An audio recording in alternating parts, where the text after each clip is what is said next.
where finally people that have been able to hide in the darkness and to abuse children are no longer able to. That was a very dark time in my life. 16, 17 years old, it was very dark. One by one Wednesday, the same day New York State's Child Victims Act went into effect, survivors spoke their truth, many against their trusted priests.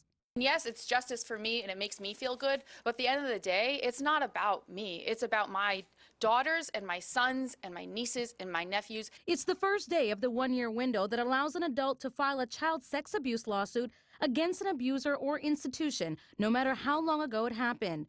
Among the institutions that are facing sex abuse lawsuits, schools, the Roman Catholic Church, and the Boy Scouts of America. I thought I was the only person, and sadly, I'm not.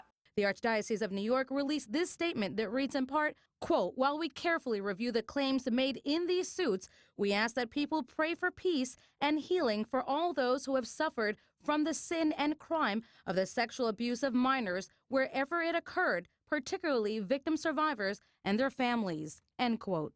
Attorney Jeff Anderson and his firm alone filed hundreds of civil molestation lawsuits on behalf of clients. It's a day in which the survivors have an opportunity to not only have their voice, but have their voice heard. The Child Victims Act comes after decades of debate in Albany, with institutions like the Catholic Church arguing against it, saying it would bring catastrophic financial damage.